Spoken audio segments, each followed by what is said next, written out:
Canada's smallest province is also its most visually stunning. Known as the home of L.M. Montgomery's well-loved book, Anne of Green Gables, Prince Edward Island comes alive in the summer months with throngs of tourists. But there's a darker side to the pristine island that even islanders sometimes don't know about or acknowledge. If you went to a bigger city, you would see people living on the streets, panhandling. The crime level is really high. But those issues are significant here as well, simply because, even more so because it's unseen. It's behind closed doors. It's not something that's out in your face all the time when you walk down the street, because if it was, well, it wouldn't be really good for tourism. Cheryl Millman is Executive Director of Open Door Ministries, a thrift shop and community outreach centre in the province's capital of Charlottetown. She says the denial she runs into from islanders and outsiders alike makes her task that much more challenging. To convince the church, to convince people that we have an issue here with addiction, with abuse, with poverty, and we need help to do that, because they can't see it with their eyes. And yet they know that their family members or friends or neighbors have addiction problems, but they don't seem to see that means that we need to do something about it. That's just the way it is. But Cheryl didn't always have a passion to help those less fortunate. It was when she was helping out at a Christian coffee house that her perspective changed. It was there that I discovered that I really had a hard heart toward people who were broken and who had been in those difficult places. And here I'd been to seminary and I had no love whatsoever. I thought people who were on welfare should really just get a job, you know, and take a bath. It was really rude, and it was a rude awakening to me that I was that hard-hearted, and God had to take that time to show me that this is what He had called me to. And there she met Wanda Livingston, a woman who was just starting the journey to sobriety.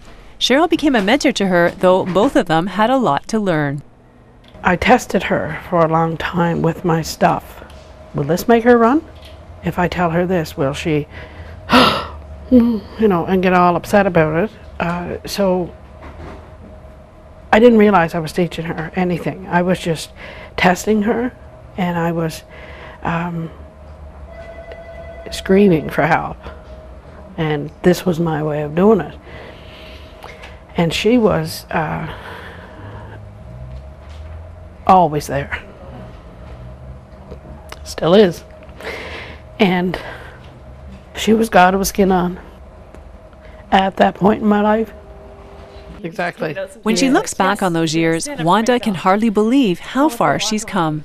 The biggest transformation, I guess, would be I love me now, and that was hard. That was really hard. I come from a very abusive background as a child, sexual abuse, and so you really don't like yourself for the most part. There's not much, you don't think there's much good about you.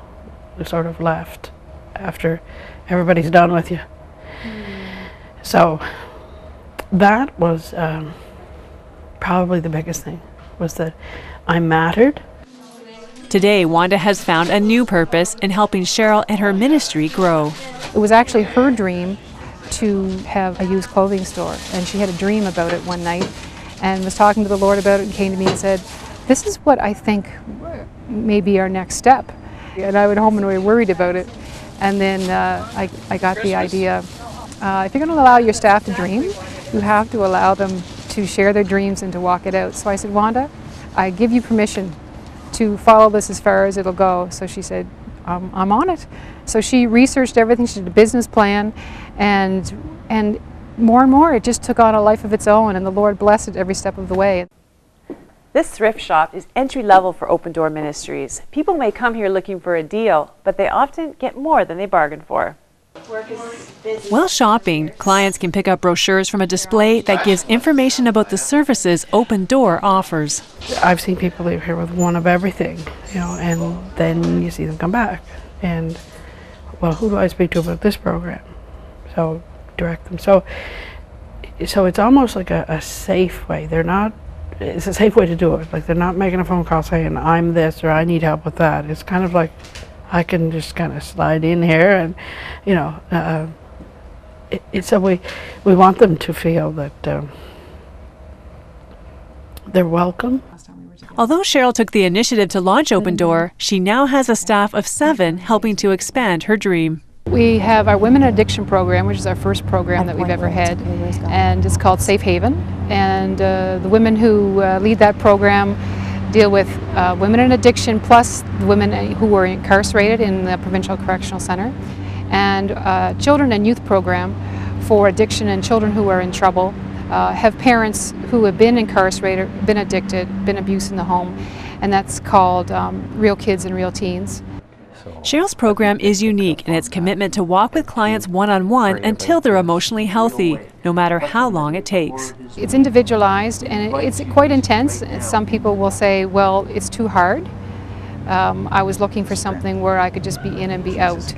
And I say, well, you know, it's taken you this many years to get to where you are. It's going to take you a little time to get out of it.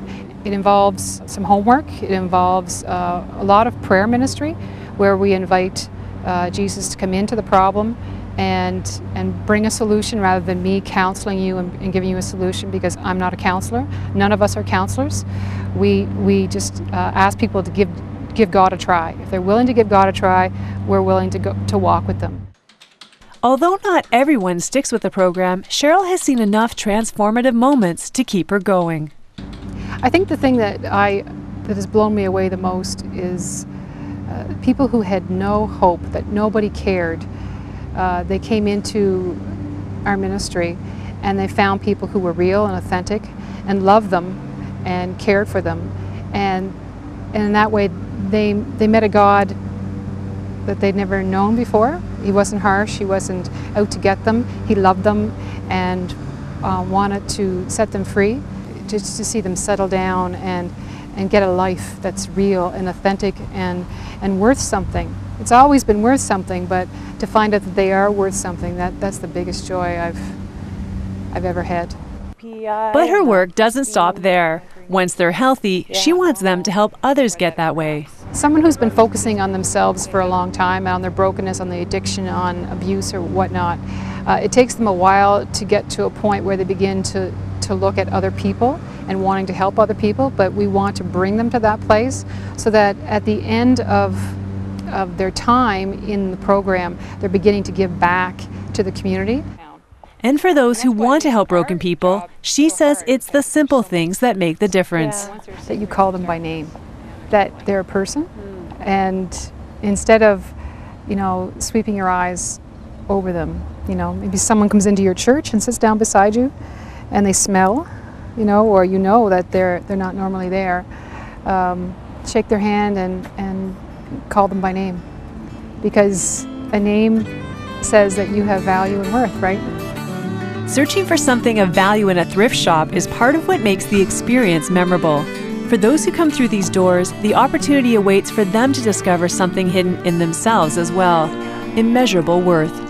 In Charlottetown, Prince Edward Island, Cheryl Weber, 100 Huntley Street.